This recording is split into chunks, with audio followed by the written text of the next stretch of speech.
हमारे समाज में ऐसी ऐसी घटना सामने आती है जिसको सुनने के बाद लोग बेहद हैरान रहने वाले हैं या हो जाते हैं। कभी कभी सुनने को मिलता है कि कभी लोग अपने बच्चों को स्कूल के या कॉलेज हो उनके भरोसे छोड़ देते हैं कि बच्चा हमारा जहाँ भी रहेगा वो स्कूल में रहकर वहाँ पे हॉस्टल की सुविधा होती है। ऐसे तमाम तरीक़ों की सुविधा होने के बावजूद भी कहीं न कहीं आज भी इस समाज के कई ऐसे भी लोग हैं जो है ऐसे कुकर्म कर देते हैं जिसको सुनने के बाद लोग भी हैरान रह जाते हैं कि कभी कभी कोई ऐसा भी कर सकता है। क्योंकि ऐसे ही जो आज एक हम कहानी का जिक्र करने वाले हैं, ऐसे ही कहानी उत्तर प्रदेश की है। शायद आप भी सुनने के बाद बेहद हैरान रहने वाले हैं। नमस्कार, आदाब, सत श्री अकाल, भदोही प्लस में आप सबका स्वागत है। मैं आपका दोस्त अमित कुमार। आज जो हम सच्ची घटना का जिक्र करने वाले हैं, दरअसल हाथरस में एक चौंका देने वाली मामला सामने आता है जिसमें एक कक्षा 2 के छात्र जिसका उम्र लगभग 11 वर्ष होता है और जिसका नाम कृतक होता है। दरअसल बच्चे की हत्या में केवल इसलिए कर दी गई क्योंकि जो स्कूल के संचालक ऐसा मानते थे कि अगर किसी बच्चे का बलि दिया जाए तो उनकी संस्था की तरक्की होगी। और इस मामले में पुलिस ने 5 आरोपियों को गिरफ्तार भी किया जिन्होंने दूसरी क्लास में पढ़ने वाले बच्चों की हत्या की थी। दरअसल जो बच्चा था उसके पिता का नाम कृष्ण कुशवाहा के पास जो है लगभग सोमवार को स्कूल से एक फ़ोन आती है और फ़ोन आने के बाद बताया जाता है कि आपका बेटा बहुत ज़्यादा बीमार है।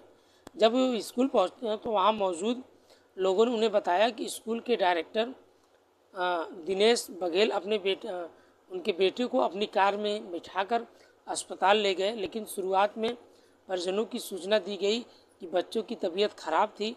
लेकिन जब परिवार वाले स्कूल पर पहुंचे, पता चला कि डायरेक्टर उन्हें अस्पताल ले जाने के लिए दवा दिलाने के लिए गए हैं। इस घटना की जानकारी जब पुलिस को दी गई तो इसके बाद पुलिस ने घेराबंदी करते हुए स्कूल के डायरेक्टर की ओर कार से जो है को गिरफ्तार किया और घेराबंदी करते हुए स्कूल के डायरेक्टर को भी गिरफ्तार कर लिया गया।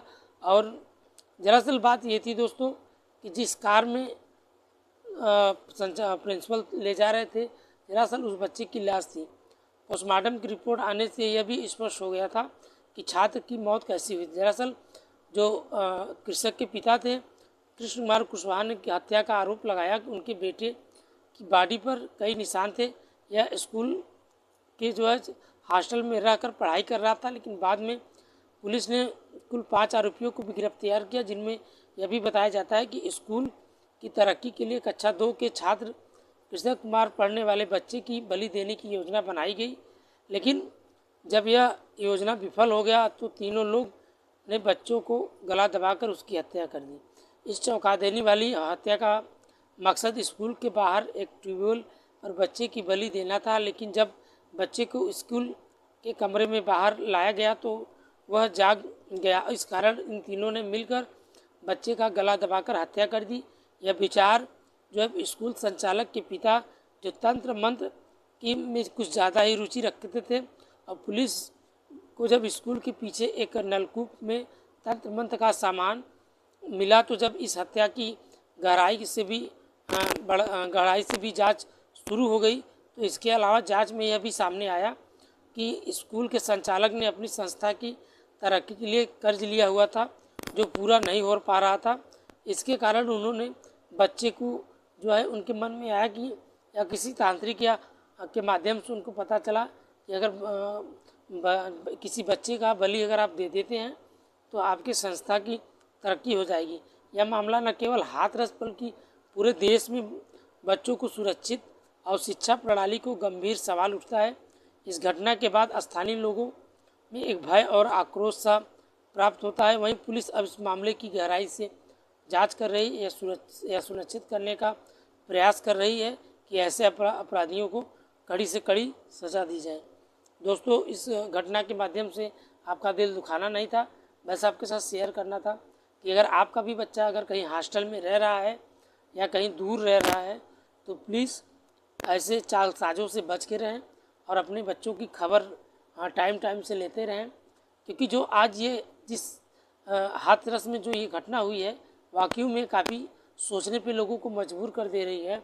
क्योंकि सबसे बड़ी दुख की बात यह है कि जिस माँ का ये बेटा होगा उसे कितनी बड़ी आज उसके दिल पे कितनी बड़ी चोट पहुँची होगी। क्योंकि दरअसल अगर आप गहराई से सोचेंगे तो जो ये घटना हुई है वो भी बेहद हैरान करने वाली घटना थी, क्योंकि ऐसा उस बच्चे के साथ नहीं होना चाहिए था।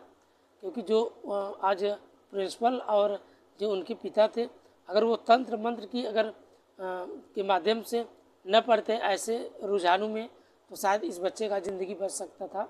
फिलहाल बच्चा अब इस दुनिया में नहीं रहा कृतज्ञ, वो तो मर ही गया है। भगवान करे उसकी आत्मा को शांति दें। दोस्तों, इस कहानी के माध्यम से आपका दिल दुखाना नहीं था, बस आपके साथ शेयर करना था। आप अपना सपोर्ट और प्यार बनाए रखिए। ऐसे ही हर रोज़ एक नई वीडियो के साथ हम आपके साथ शेयर करते रहेंगे। मिलते हैं नेक्स्ट में। आज के लिए इतना, तब तक के लिए जय हिंद, जय भारत, गुड नाइट।